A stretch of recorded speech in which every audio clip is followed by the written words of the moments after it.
further ado, it is really an honor and a privilege to be able to introduce Dr. Clark today. Anybody that knows Dr. Clark knows that he goes by Abe, so you will be referring to me either as I will be referring to him either as Abe or Dr. Clark throughout his introduction. Dr. Clark is the Regent Professor of Pharmacology and Neuroscience and Medical Education, as well as the Executive Director of North Texas Eye Research Institute at the University of North Texas Health Science Center in Fort Worth, Texas. Prior to joining UNTHSC about 11 years ago, Abe worked at Alcon Laboratories for 23 years, retiring as Vice President of Discovery Research and Head of Glaucoma Research. The major focus of his research is centered around discovery of molecular pathogenic pathways for glaucomatous damage to aqueous humor outflow pathway, retinal ganglion cells, the optic nerve head and optic nerve, as well as vision centers in the brain for the purpose of developing novel diseases modifying therapies for glaucoma. Abe's laboratory recently discovered both small molecular gene therapies and genome editing that prevent glaucoma-like damage to the eye and vision centers of the brain. Throughout his career, Dr. Clark has collaborated with numerous investigators around the world, spearheading interdisciplinary and translational research. Abe's academic lab has been continuously funded by the National Eye Institute, the Department of Defense, and pharmaceutical biotechnology companies. Dr. Clark has published more than 240 peer-reviewed articles, 20 book chapters, and is the editor of 2 ophthalmic textbooks. He is an inventor as well as of more than 80 patents. Abe has given 135 invited national and international presentations of his research and has organized and chaired sessions in 26 national and international scientific meetings. He serves on the editorial board of 3 ophthalmic journals, as well as Molecular Neurodegeneration and Annals of Translational Medicine. Abe serves on study sections for the NEI, Bright Focus Foundation, and has successfully trained 20 Ph.D., of which I was fortunate to have a rare opportunity to be trained under his tutelage during my time at UNTHSC, and 6 postdoctoral fellows. Under Abe's leadership, Interi has grown, and he is committed to improving every day vision health, discovering new ophthalmic therapies through interdisciplinary translation, and training future eye care providers and researchers. Abe's talk today will be talking about using genetics and genomics to identify novel glaucoma pathogenic pathways. So without further ado, I present to you Dr. Abe Clark. Well, thank you very much, both Ashley and Megan. I'm really honored to be invited. I was hoping to be there in person, but times haven't changed, and we're going to be doing this, I think, more often for the foreseeable future. But thank you again for this wonderful opportunity.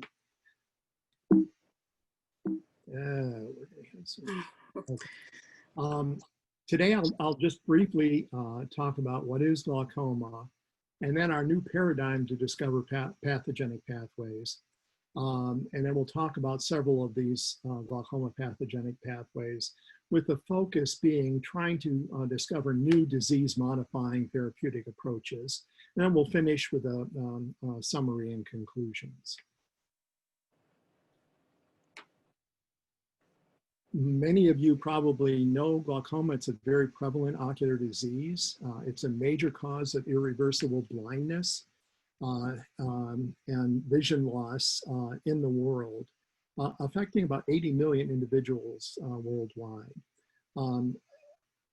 Glaucoma is often undiagnosed or underdiagnosed because it's a very slowly progressive and painless loss of vision. And it starts at the peripheral vision, and then you slowly lose peripheral vision until you're left with just tunnel vision. And about 10% of the individuals with glaucoma will develop bilateral blindness. Although we talk about glaucoma as if it were a single disease, it's actually a heterogeneous group of optic neuropathies. Now, since the retina and the optic nerve are an extension of the CNS, this makes glaucoma a major neurodegenerative disease as well. We certainly have a number of challenges in glaucoma, diagnosis, actually quantifying the slowly progressive nature of the disease, and then trying to understand the molecular pathogenic mechanisms responsible both for the development as well as progression of glaucoma.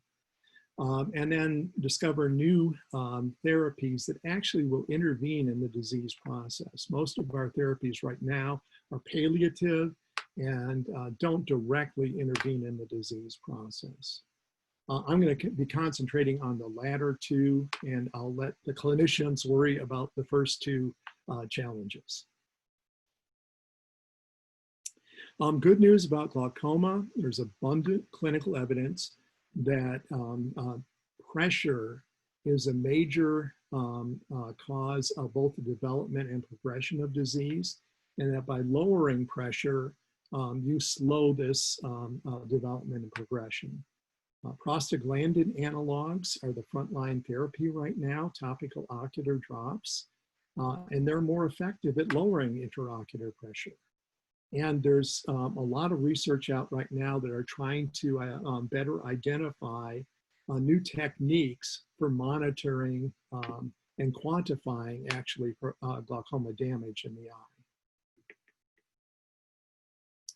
Bad news is that by the time glaucoma is diagnosed, patients have lost 30 to 40% of the retinal ganglion cells. They're dead, unrecoverable. There's poor compliance to pharmaceutical therapies. People do not like to place drops in their eyes. And a lot of times, since glaucoma is often a disease of aging, they don't get the drops in their eyes, or they get multiple drops in their eyes. Compliance is an issue. And gradual resistance to conventional therapies. And that's, again, because we're not altering the underlying disease process. And so that continues, and then patients have to go on one or more IOP lowering medicines or go on to surgical intervention.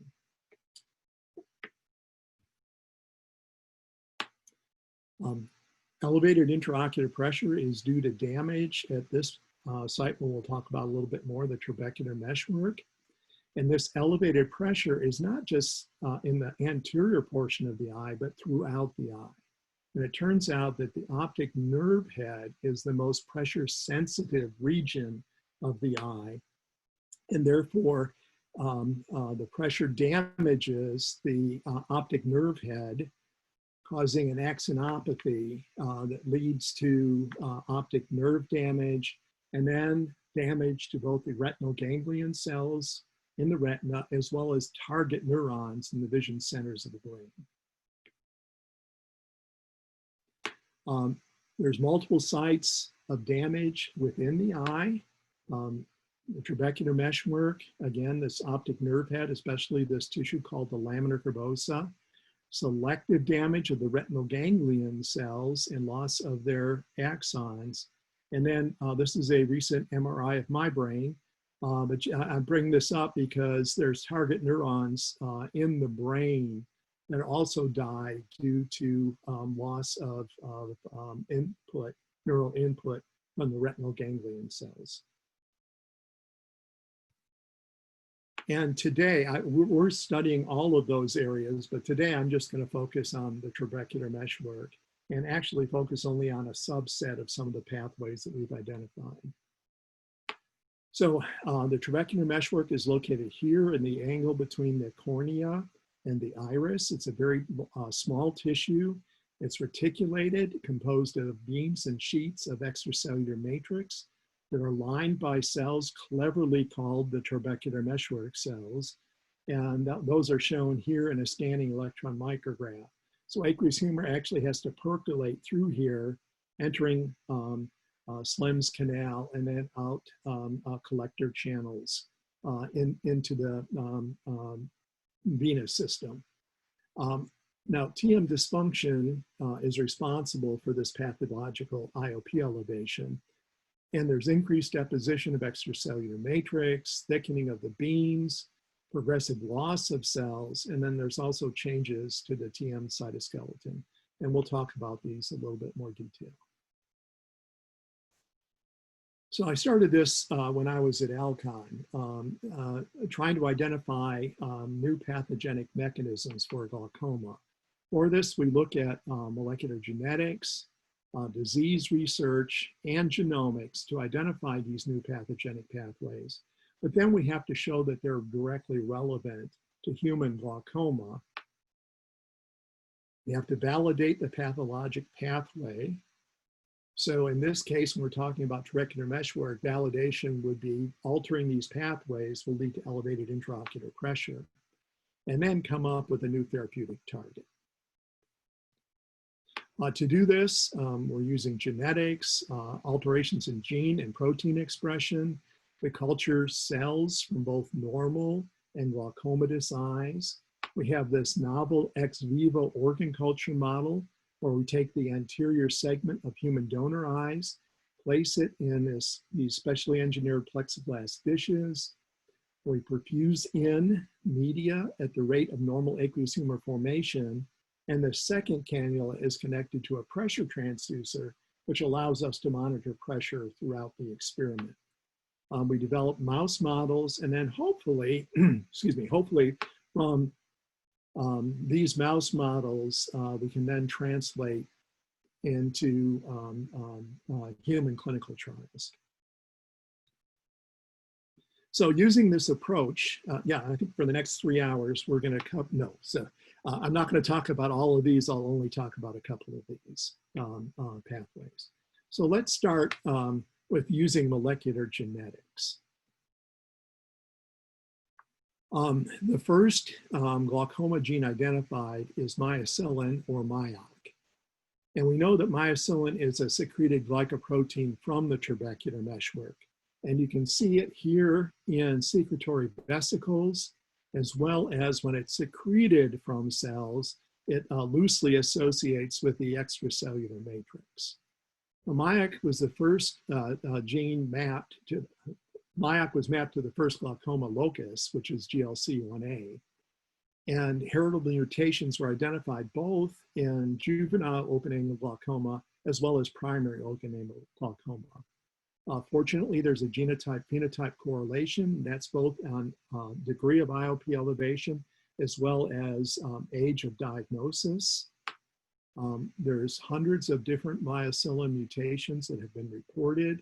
All of them are gain-of-function mutations, and approximately 2 to 4% of primary open-angle glaucoma is in fact due to myocillin.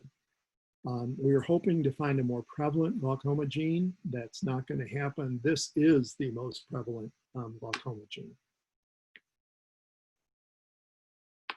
Now, mutant myocillin is not secreted from the cells, and we can see this by Western blotting. Sorry. We can see this by Western blotting. So if we overexpress using transfection reagents, if we overexpress wild-type myocillin, you can see it in the cytosol or cell-associated as a double band, and then also secreted into the medium as a lower molecular weight because the signal sequence is cleaved off. The most prevalent glaucoma mutation is this 368 stop mutation. You can see it's retained in the cell. It's not secreted into the medium, and because it's a stop mutation, of course, it's a lower molecular weight. Tyrosine 437 His is a point mutation that causes severe juvenile glaucoma, and you can see again that it's cell-associated but not secreted into the medium. We've tested 12 Glaucomatous mutations. All of them are not secreted.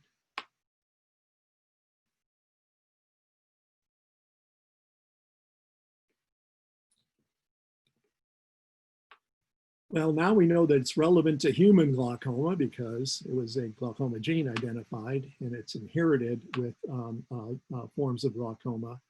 How do we validate this as a pathogenic pathway? And then how do we look for a new therapeutic target?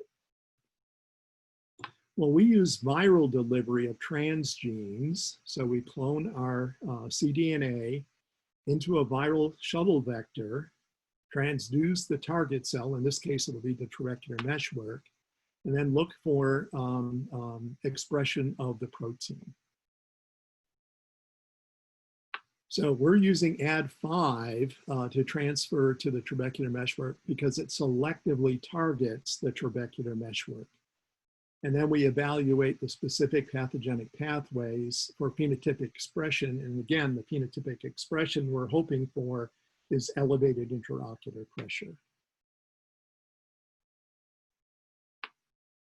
So this is just an example of Ad5 that's carrying GFP. And you can see that it actually is expressed in the trabecular meshwork. This is image of a live eye at varying degrees, depending on the promoter and the dose of the virus. And you can see it can actually light up the trabecular ring, meshwork ring around the eye. We've also developed a technique that will non-invasively measure intraocular pressure in a mouse eye, in a conscious mouse. And so this is using a tonal lab tonometer, and we have a holder that we acclimate the mouse to. We also have to acclimate the person taking the IOP readings. This probe gently touches the eye and measures intraocular pressure. So if we go in and use Ad5 to overexpress normal or wild type myocilin, there's absolutely no effect on intraocular pressure. And that's in agreement with individuals such as Simon John and Slava Tamarov, who have overexpressed, made transgenic mice overexpressing wild type myocilin, and they don't get a phenotype. If, however, you put in this severe point mutation, tyrosine 437 His, you see you develop a really nice elevated intraocular pressure. Now we've gone and tested a bunch of the different mutants, and this is the mutant that gives us the highest elevation in intraocular pressure. There's a nice genotype-phenotype correlation that matches clinically what is seen with these myocilin mutations. But we use this as a proof of concept to then go in and develop a transgenic mouse line. And this was done in collaboration with Val Sheffield. Gulab Zode, one of our graduate students, went and did a postdoc with Val. And they knocked in the human myocilin tyrosine 437 His. And these mice nicely develop elevated intraocular pressure if measured at day. So that's these lower tracings of IOP. Or at nighttime, where you get even a greater delta in intraocular pressure. These mice also develop glaucoma. So there's a progressive loss of retinal ganglion cells over the course of the 3 to 18 months. And there's a progressive loss of optic nerve axon numbers. So this mimics human myocilin glaucoma, this model, this transgenic model. The transgenic mice do not secrete myocilin into the aqueous humor as normal wild-type mice would. Remember, wild-type myocilin is a secreted glycoprotein. You'd expect to find it in the aqueous humor.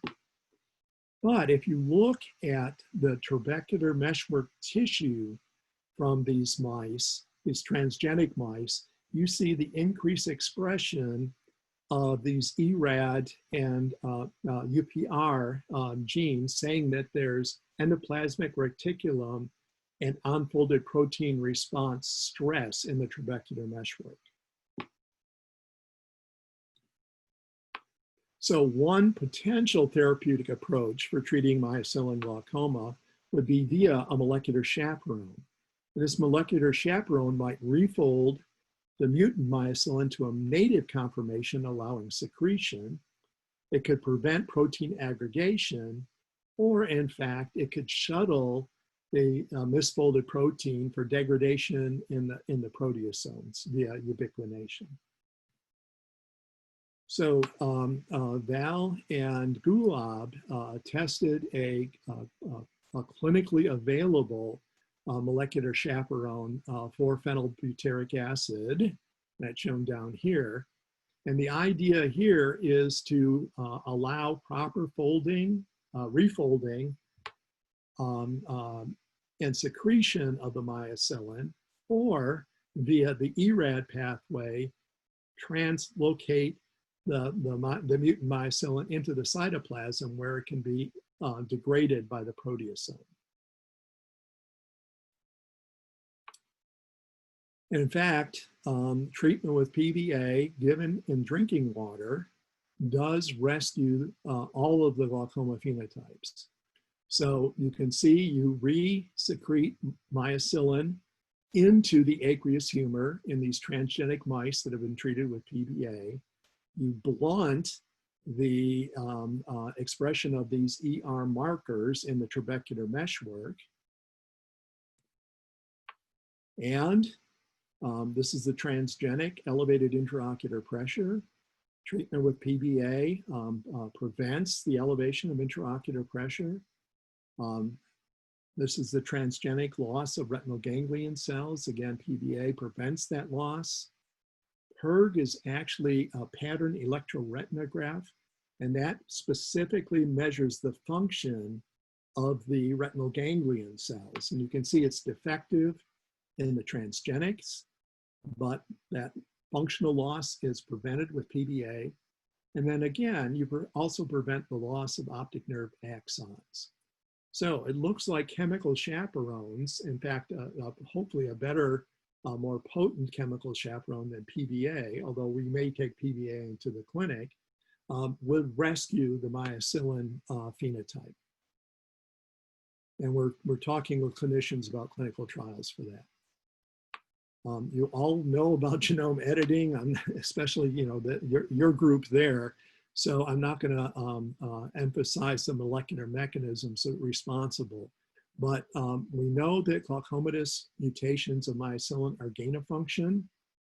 We know that knocking down myocilin, wild-type myocilin, has no phenotype, either in mice or in humans. There are actually myocilin null humans that have no ocular phenotype or actually any other phenotype that we can tell. So MYOC is an ideal target for genome editing.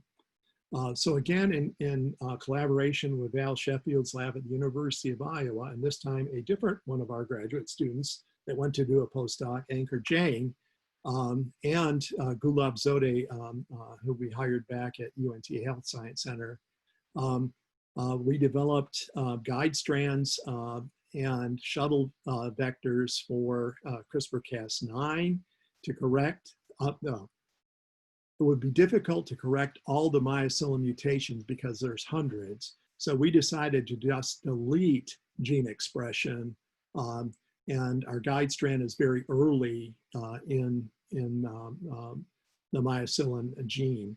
And therefore we get non-homologous end joining and introduction of indels.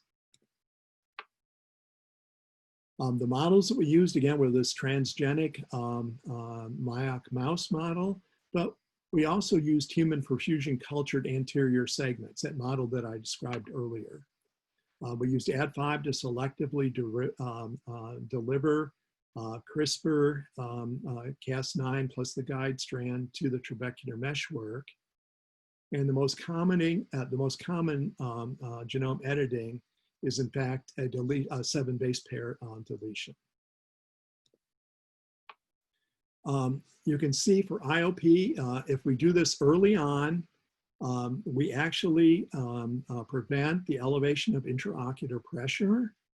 But even after 9 months of IOP elevation, if we genome edit myocillin, we can start getting a reduction in intraocular pressure. We increase the outflow facility, which is the main site that causes the damage and elevation in intraocular pressure. And we also statistically restore retinal ganglion cell function. So using this genome editing, not only do we rescue the IOP, but also some of the other characteristics of myocillin glaucoma in this model. Well, does this work also in human eyes? And again, if we look at myocillin, KDEL, which is another one of the ER stress markers for the control vector, the control vector or the myocillin vector, you can see we knock down myocillin. We also get the very little expression of the endoplasmic reticulum stress markers. That's also shown by Western blot here. We recover myocillin secretion into the aqueous humor. And that's shown quantitatively here. And then in the organ culture model, we actually knock out myocillin secretion into the perfusate. So these are the control eyes. You can see myocillin in the perfusate, but not in the genome edited mice. And then we also look for messenger RNA and get a huge reduction in myocillin messenger RNA in these human eyes that have been genome edited. Okay, so just to summarize the myocillin story, we've discovered the molecular mechanism responsible for myocillin glaucoma. We know that mutant myocillin is not secreted and activates the unfolded protein response and ERAD stress. Glaucomatous mutations of human myocillin elevates IOP in mice. We get a genotype-phenotype correlation. We've developed this transgenic model. And this transgenic mouse model now mimics most of the features of myocillin glaucoma in humans. And then our therapeutic approach is chemical chaperones, and then this genome editing. And in fact, I have an R01 in collaboration with Val and Gulab Zode, looking for more clinically acceptable vectors for which to deliver this genome editing so we can take this into man. So before I start on the next section, does anybody have any questions that I might be able to answer? I had one. I left it in the chat, but in brief, is there also a mitochondrial unfolded protein response? So you mentioned the ER stress unfolded protein response. Right. In glaucoma, in the trabecular meshwork, as well as in retinal ganglion cells, yes, there's a mitochondrial stress, and that leads to misfolding of ER proteins. I'm sorry, of mitochondrial proteins. That does not necessarily appear to be a factor in myocillin glaucoma, however, because myocillin really normally doesn't see the cytoplasm because it's a secreted glycoprotein, unless it's mutant, and then it's ubiquitinated and marked for proteasomal degradation. So is nicotinamide then ineffective in the myocillin mutant? Great question. We have not tested that. That's a great suggestion. We've got the eyes for you if you want them. We've been treating mice with nicotinamide that should develop glaucoma now for about 6 months. So should maybe talk about that. Excellent. And again, that's Simon Johns, one of my close collaborators and friends, seminal discovery. So that, that's a great suggestion. Any other questions? I have a question. So you said that about 2 to 4% of glaucoma can be explained by genes, right? Is that correct? No. 2 to 4% of primary open-angle glaucoma is due to myocillin mutations. Okay. Okay. GWAS studies certainly suggest there's a number of other risk loci out there. There are other genes that have been identified that play a more minor role in the development of subsets of glaucoma.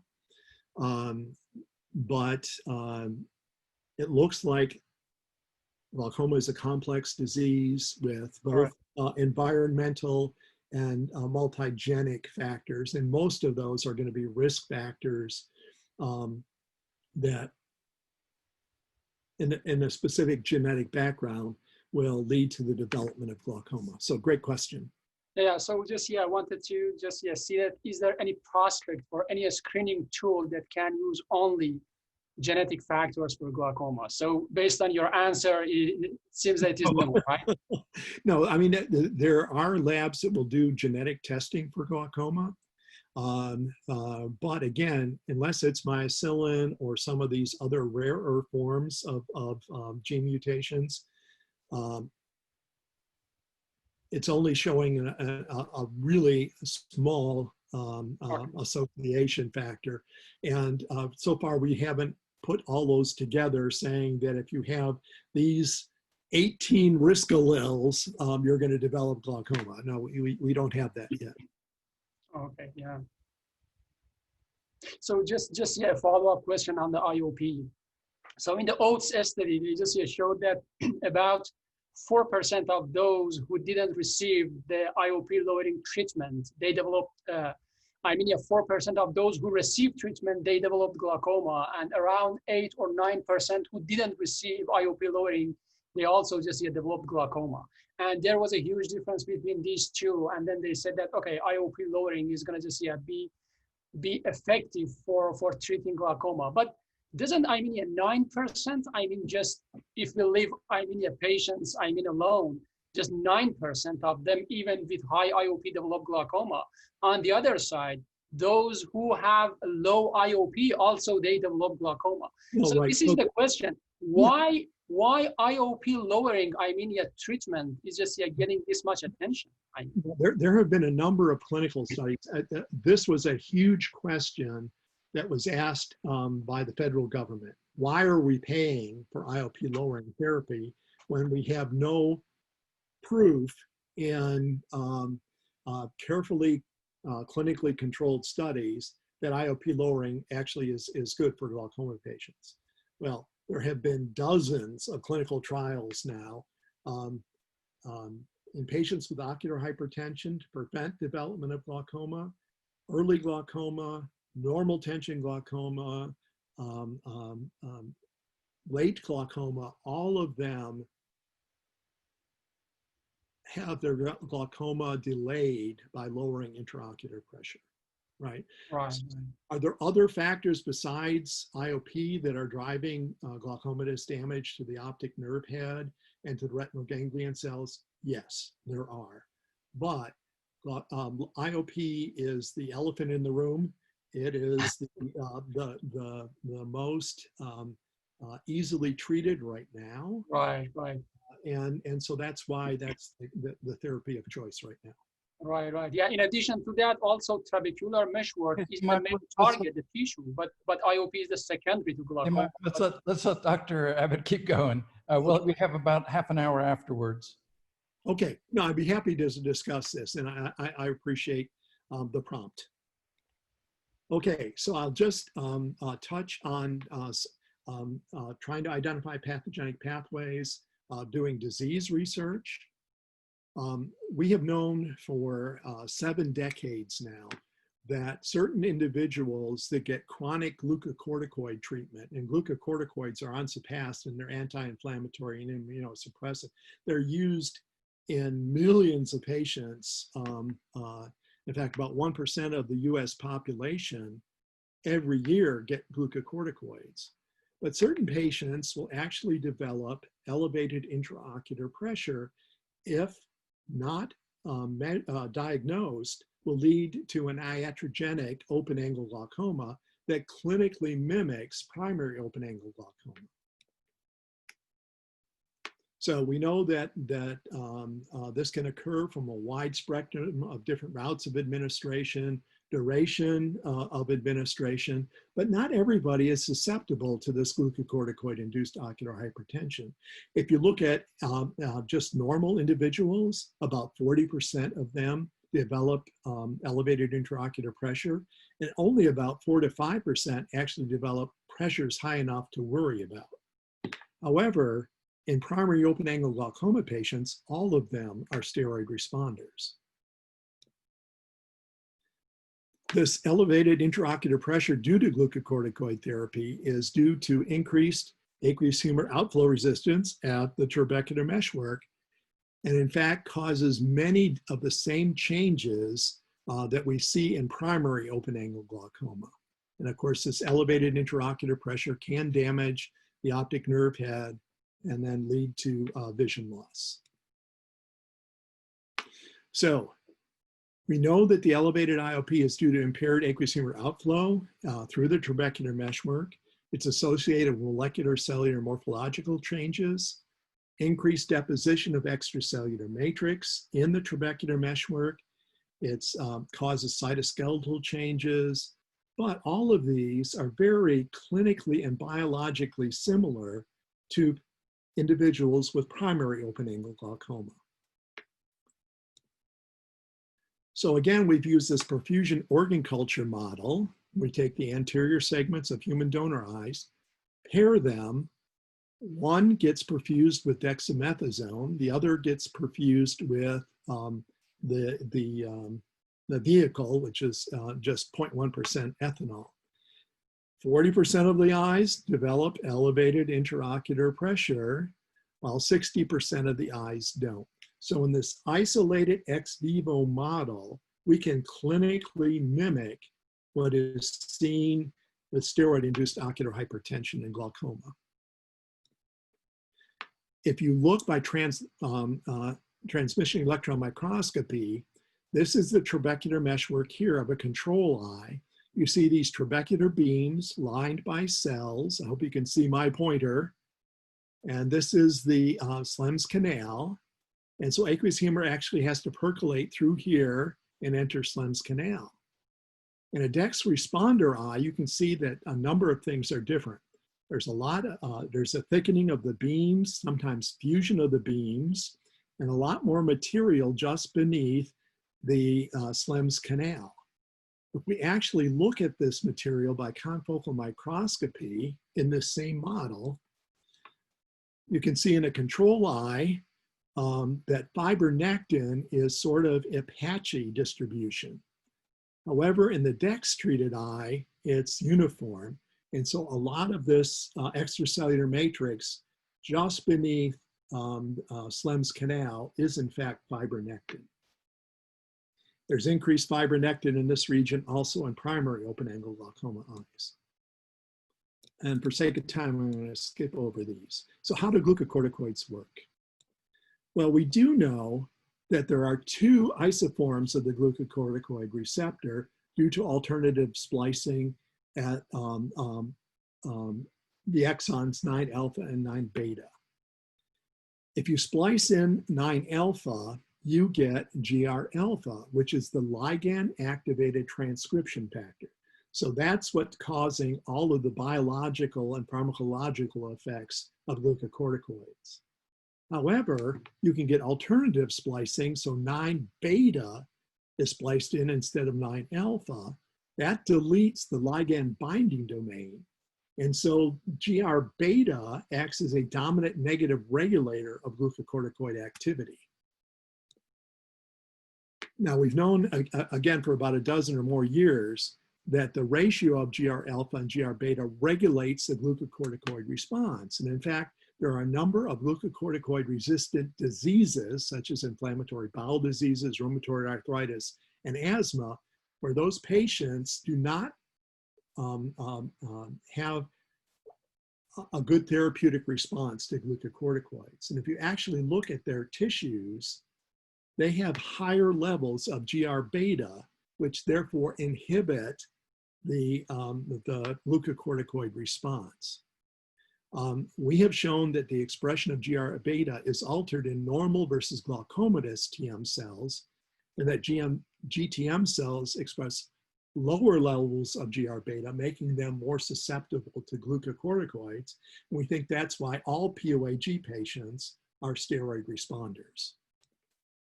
If we in fact look at GR beta by immunofluorescence in normal cells, and these are the GR beta is stained in red and nuclei are stained with DAPI in blue, you can see almost all these different cell strains have high levels of GR beta. In contrast, in glaucomatous TM cells, GR beta levels are almost totally absent. We actually look and use a GRE luciferase reporter gene assay. You can see that the GTM cell strains are much more responsive to glucocorticoids than are the normal TM cell strains. Although you do get a DEX response in the normal cell strains, it's blunted by elevated levels of GR beta. So the question begs, will increased expression of GR beta inhibit glucocorticoid-induced ocular hypertension? So we've developed a new mouse model of glucocorticoid-induced ocular hypertension. And again, this is in collaboration with Gulab, Zode, who's now in our faculty at North Texas Eye Research Institute.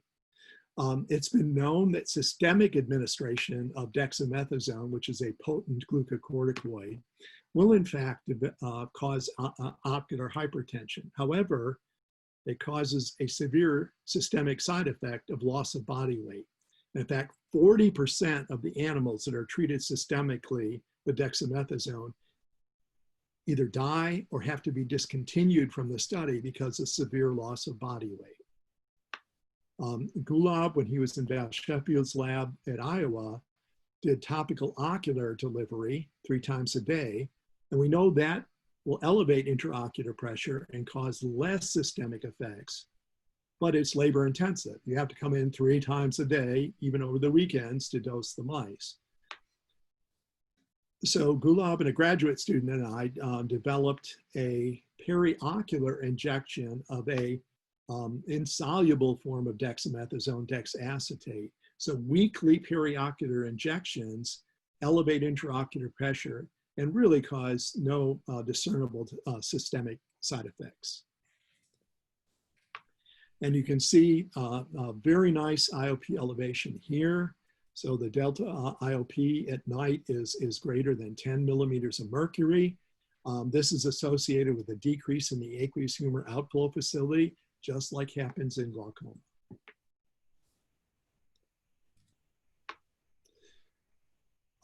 We recently shown and reported in molecular neurodegeneration that in fact these DEX-induced, the DEX ocular hypertensive mice develop glaucoma.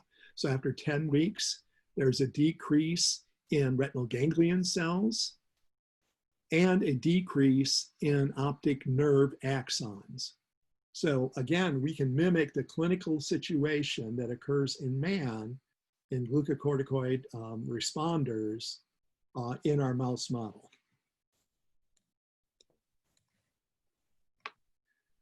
Well, can we use viral delivery of GR beta and intervene in that DEX-induced ocular hypertension? And the answer is yes. So 3 groups of mice get weekly injections with dexacetate. You can see they get weekly injections throughout the duration of this experiment. At 19 days, one group just gets the dex injection. One group gets the dex injections plus Ad5 null, which is our control virus. And then one group gets the dex injections plus GR beta. And you can see those that got GR beta have a nice return of their IOP to baseline, even though they continue to get dex injections. So GR beta totally reversed that phenotype. So we're very interested in this as a potential therapeutic approach for treating individuals with glucocorticoid-induced ocular hypertension. There are some individuals that have to have glucocorticoid therapy to maintain their sight, some uveitis patients, for example. And the ophthalmologist is constantly challenged with, okay, do I have them lose vision from uveitis because I'm not treating with glucocorticoids, or do I slow down or decrease the inflammation from the uveitis but give them vision loss due to glaucoma? So we're hoping that this will find a clinical niche. In addition, we know that glucocorticoids have two major mechanisms of action. One is transactivation, where, again, the activated glucocorticoid receptor binds the glucocorticoid, translocates into the nucleus, homodimerizes, binds to a glucocorticoid response element, and alters gene expression. In transrepression, the activated glucocorticoid receptor binds to other transcription factors, NF-kappa B, AP1, and therefore inhibits them binding to their transcription response element, and therefore suppresses gene expression. So it's many of the anti-inflammatory activities of glucocorticoids are via transrepression. But we don't know which one of these is responsible for elevating intraocular pressure due to glucocorticoid treatment. And so we got in GR-DIM mice. These mice have mutation in the zinc finger, not zinc figure, zinc finger, that are responsible for dimerization as well as DNA binding. So these mice can transrepress but not transactivate. And you can see we get very nice DEX-induced ocular hypertensive in the wild type B6 mice. However, in the B6 mice that are homozygous or GR-DIM, you get no elevated intraocular pressure. So that says that transactivation is essential for getting steroid-induced ocular hypertension. And why is that important? Where there's a class of molecules called SEGRAs, or selective glucocorticoid response agonists, that only transrepress but don't transactivate. So those probably are another way of treating the inflammation in steroid responders. So we know that glucocorticoid-induced ocular hypertension can lead to iatrogenic glaucoma. Not all patients develop this. There's two isoforms of the glucocorticoid receptor due to alternative splicing. We have a robust mouse model of ocular hypertension and glucocorticoid glaucoma. We know that GR beta reverses this, and ocular hypertension is due to GR transactivation, which hopefully will allow these SEGRAs to be more clinically useful for treating patients that are steroid responders. Okay, well, I say the end is near, and I think I'm going to have to say the end is here. I won't be able to cover some genomics work that we did, and I'll go right to our summary slide. Okay, so to conclude, we have a new paradigm to discover disease-modifying therapies. Using molecular genetics, and I gave you myocillin as an example, disease research, I gave you glucocorticoid-induced ocular hypertension, and then genomics, I was going to talk about SFRP1, but that will be a topic of another discussion. And we've used this to identify new therapeutic targets from validated pathogenic pathways. So for myocillin, we have developed a new mouse model, transgenic model. Gain of function mutations causes ER stress, and we can treat those transgenic mice with either chemical chaperones and genome editing and protect the mice from the development of glaucoma. Glucocorticoid-induced ocular hypertension and glaucoma. Again, we have a new mouse model.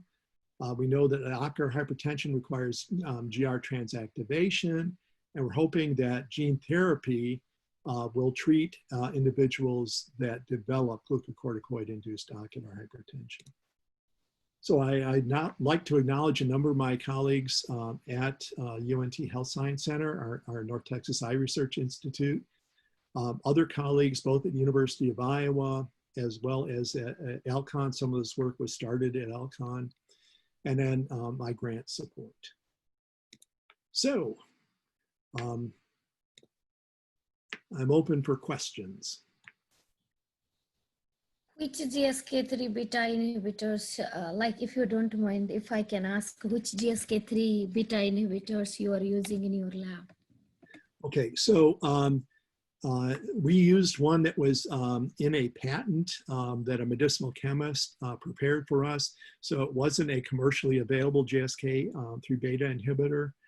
This work was done a bit ago. I would like to test this again with some of the GSK3 beta inhibitors that are in clinical trials. Yeah, because some of them, like, you know, SB43 something, and then TDGD, lithium chloride, all these are in, like, you know, the human clinical first trial. But I'm not sure if any of those are approved yet or have someone tried for, like, you know, eyes. So I didn't have that idea. That's yeah, these were applied by topical ocular treatment, and we could totally reverse P1 induced ocular hypertension by topical ocular treatment. We definitely have to test some additional inhibitors. I know there's some that are in phase 3 clinical trials. I'm not aware of any that have been clinically approved yet. Awesome, thank you. Another question. So I don't understand here, because you have used dexamethasone in your model, which is like, as you said, like, you know, anti-inflammatory glucocorticoid molecule, which basically is known to stimulate like either osteogenic or adipogenic differentiation in this cell. Basically it drives the it induces the expression of those transcription factor which is involved in adipocyte cell or osteogenic cells.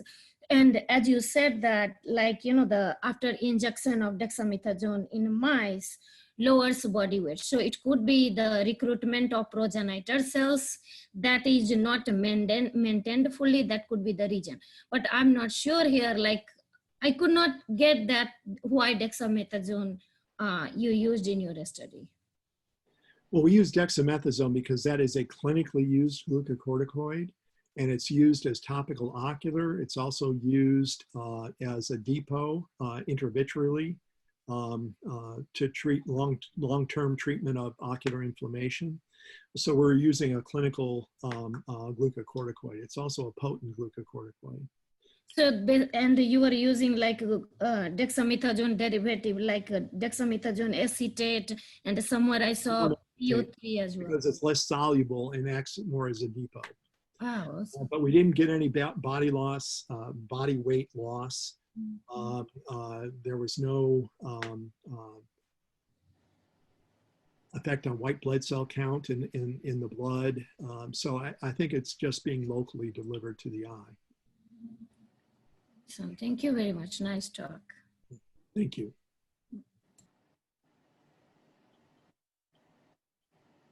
Any more questions, anyone? Just unmute yourself if you have a question. Siamak, I kind of interrupted you. If you have a question. Sure, yeah. So I just wanted to see that based on your experience, I know that it is more in the genetic part and in the molecular actually analysis part. Do you have any single modality in mind that can be used for glaucoma as the most, discriminative power for a screening? I mean, yeah, for example, in the clinic, they use visual field, they use fundus photography, they use OCT angiography. I mean, a lot of just tools. Just, yeah, I wanted to see the role of, I mean, genetic and also these tools and these imaging tests. Many of the techniques that are used clinically, we actually can use in our mummies. So we have OCT, we can measure nerve fiber layer thickness. Believe it or not, there is optic cupping, optic disc cupping in the mouse, even though the optic nerve head is quite different than in primates. And then we can also look at the thickness of the nerve fiber layer and the ganglion cell layer and see thinning of that. I don't think that there is a standard technique that has been sanctioned by clinicians, glaucoma specialists.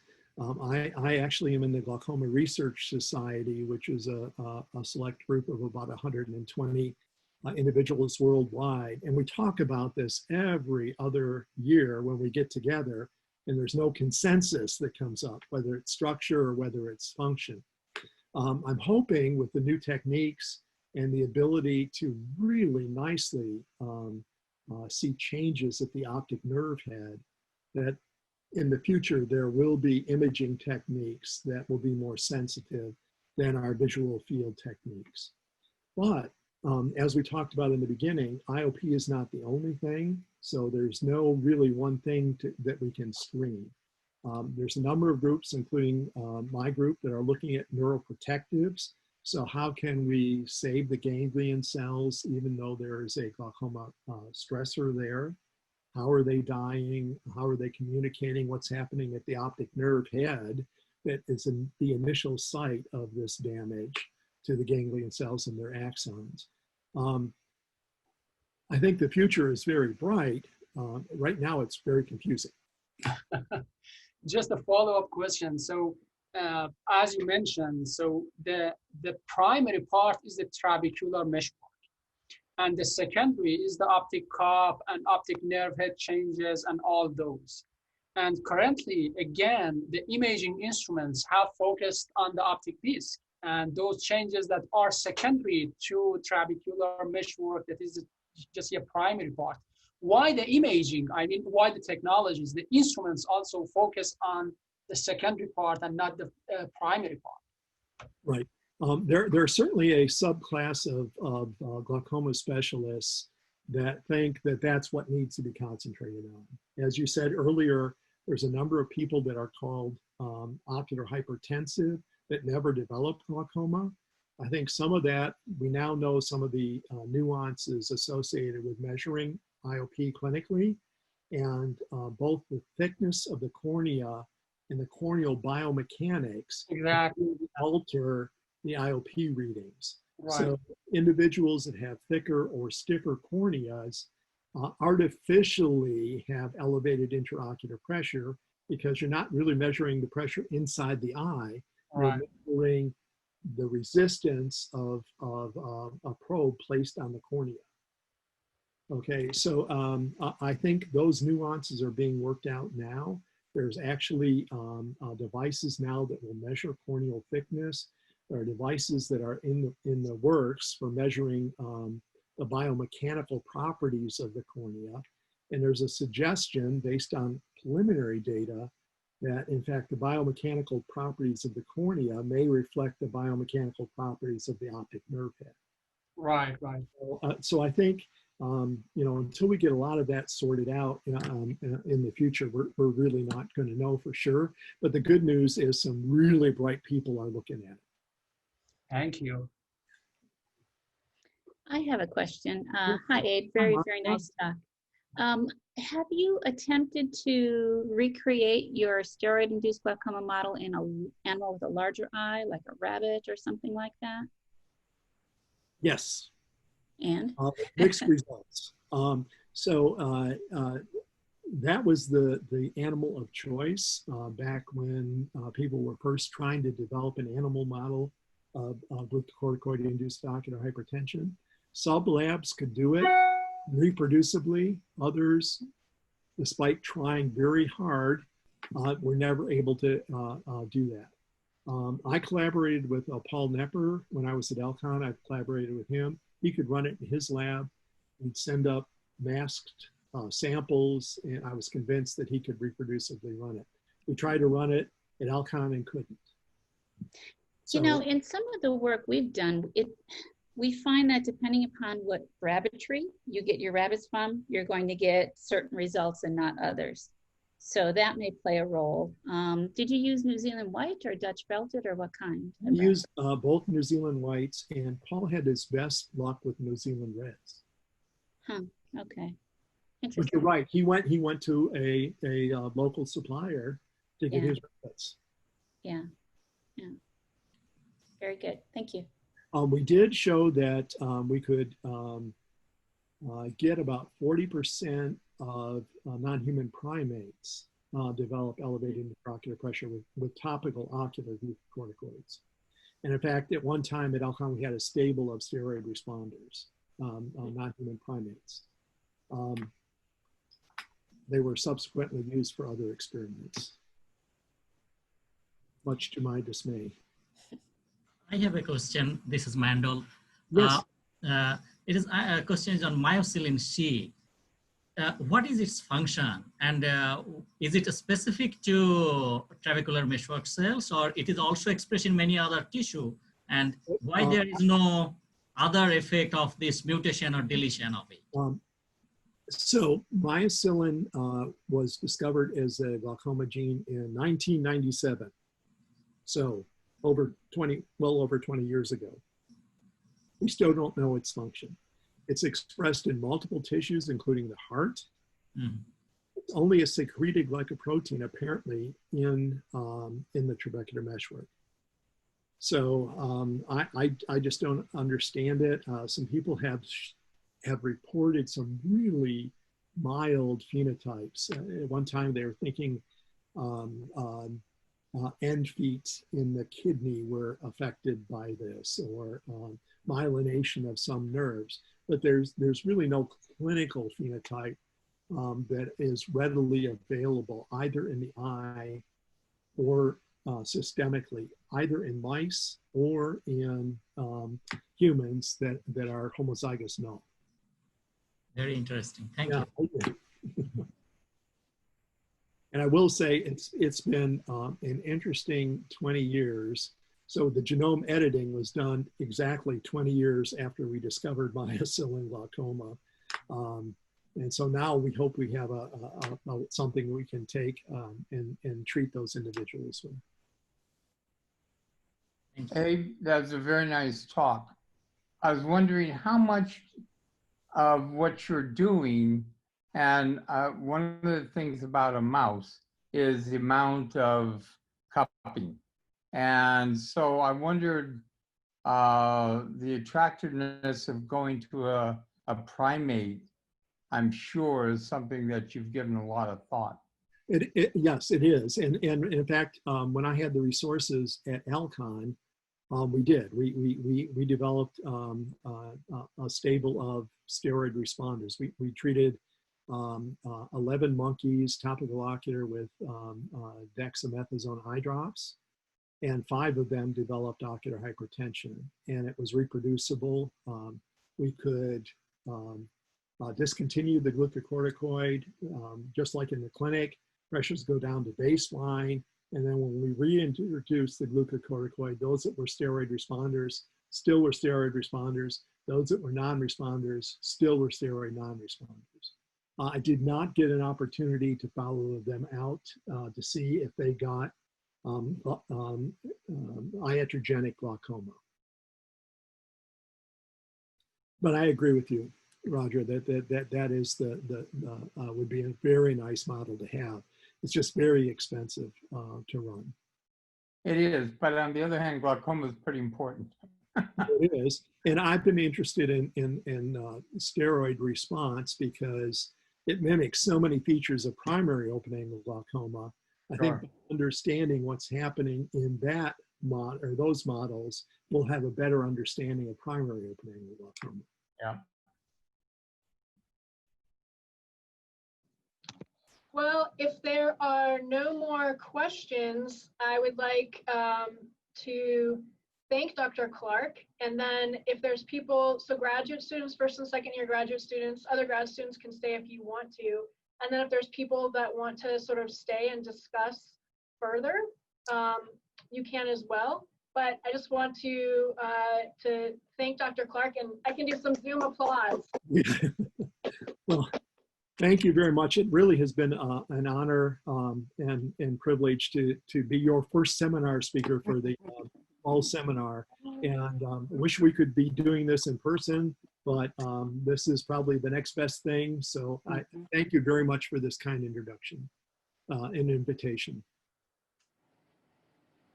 Okay, so grad students, if you can show your screens, maybe you can just go through and kind of introduce yourself, what year you're in. Second years, you may have started your sort of course of study, but you can just go through and just give your name and introduction. Maybe we'll start, Paige, I see you first. So you get to start first. Okay, hi, I'm Paige Lemon. I'm a second year TGI student in this track. What, sorry? What are you working on? I'm in Dr. Hao Chen's lab. I work in, I guess, addiction neuroscience. We're looking at correlations between adolescent social isolation and possible risk of oxycodone addiction in adulthood. Okay. And possibly epigenetic changes with that. Excellent. I didn't get a chance to talk about it, but there's two of our pathways, well, two proteins that are elevated in glaucoma, and we know that they're being epigenetically regulated by histone acetylation. So yeah, epigenetics is just adding to the complexity of things. Yes, it is. Pleasure to meet you, Paige. I see Pam next on my screen. So why don't you go?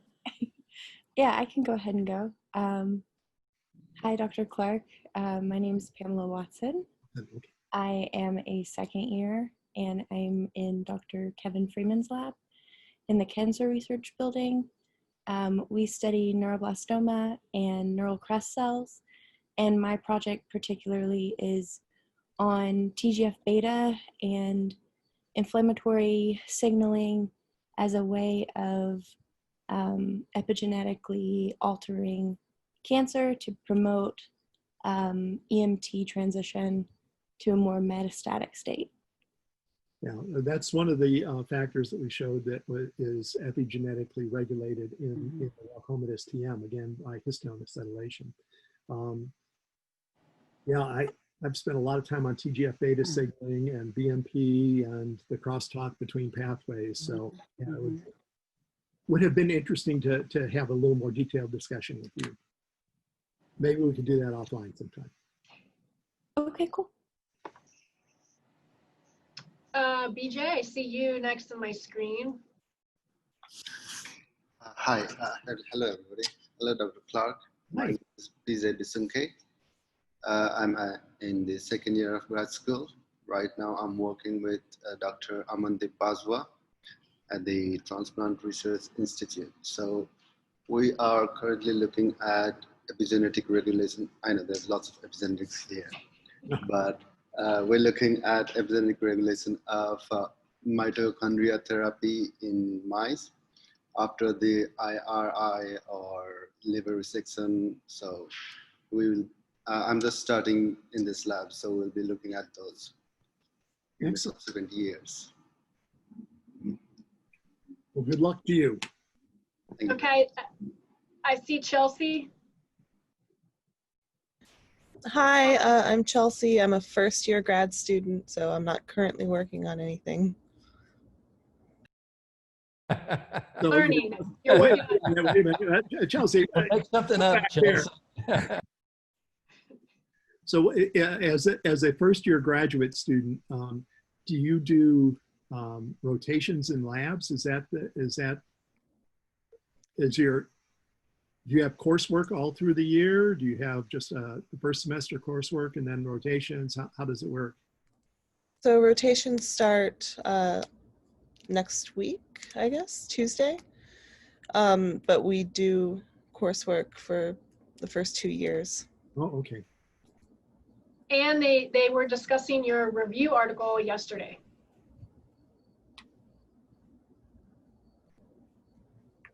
Okay, so Panjun, I see you next on the screen. Hello, Dr. Clark. My name is Panjun Kim, and I'm a second-year graduate student. I'm working with Dr. Milligan, and now I'm finding some relation between oxycodone addiction and variant. So, yeah, it's pretty interesting using QTL mapping, like something like that. So is it in humans or is it in an animal model? Oh, we are using animal model, WLI and WMI strains. So, yeah.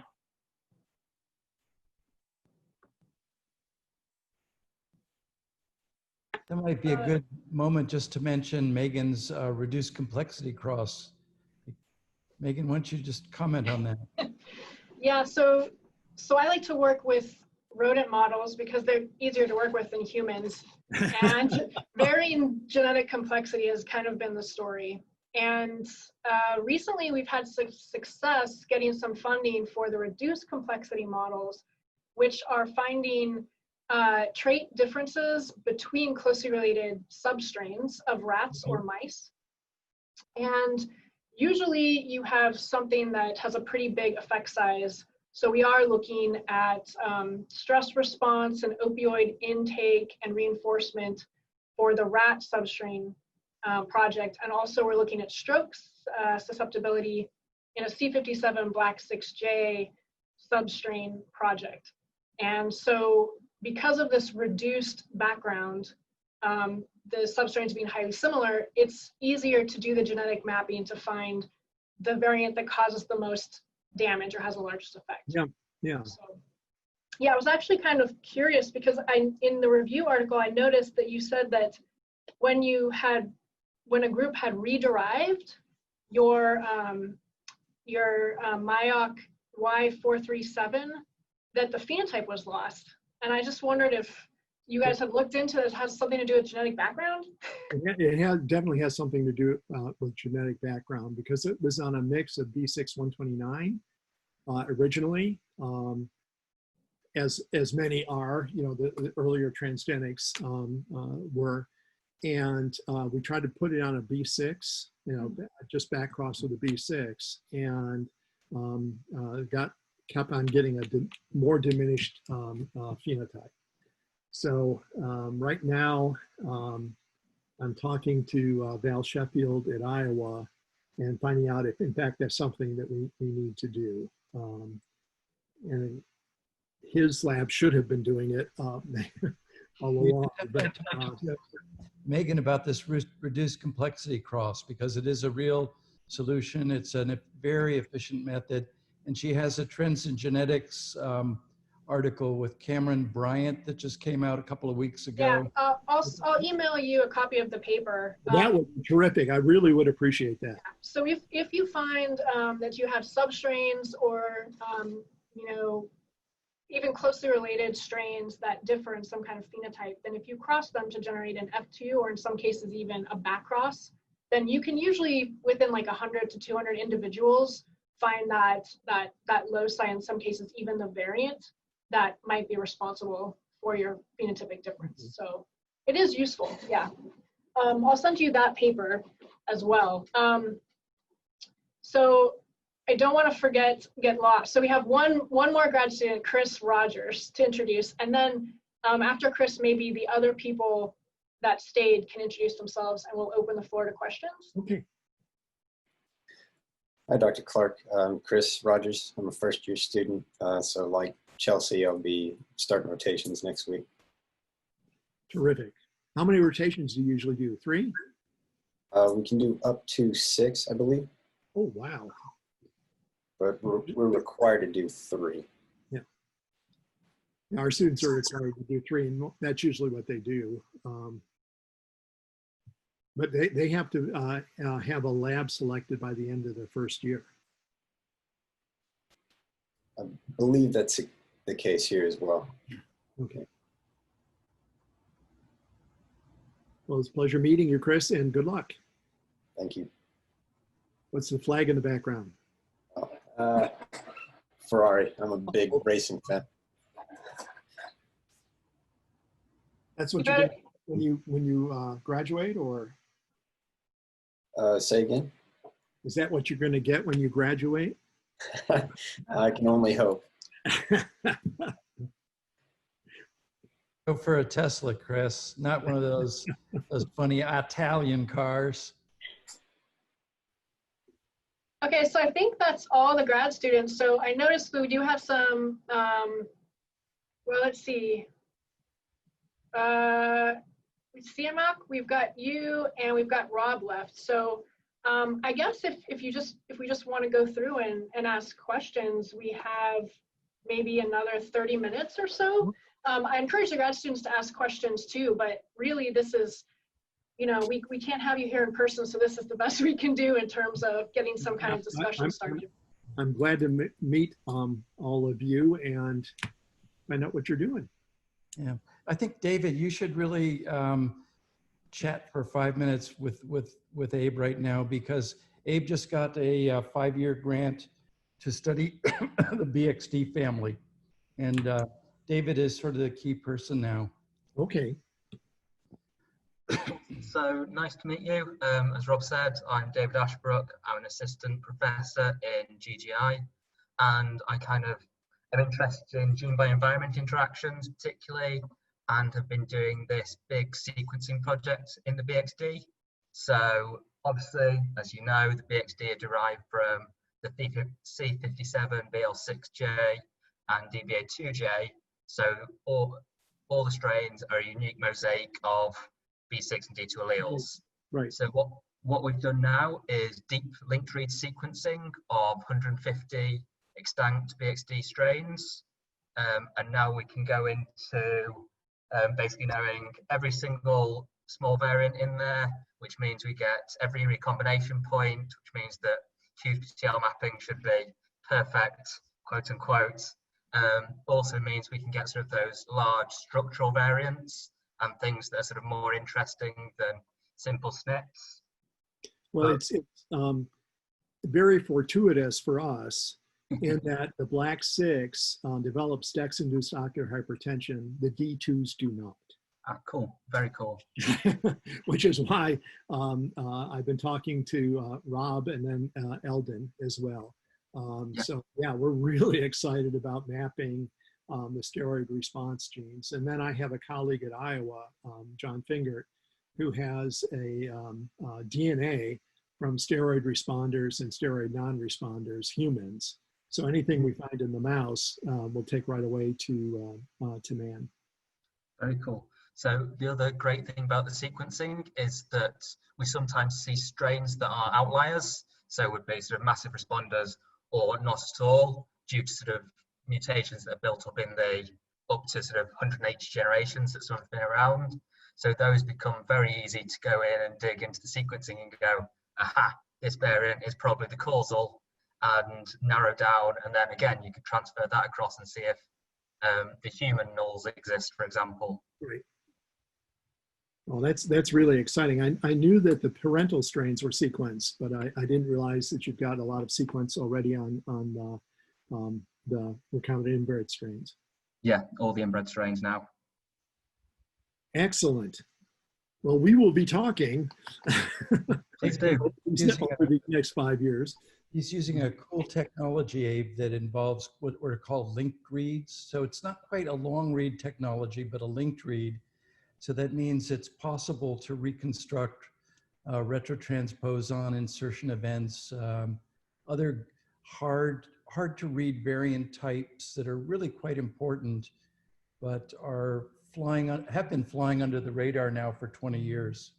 The last person, CMOC asked you a couple of great questions. Yes. He and I have been battering our heads against retinal ganglion cells in the D2 model for several years now, and I'll let him describe our successes and our problems. But it's very, very interesting.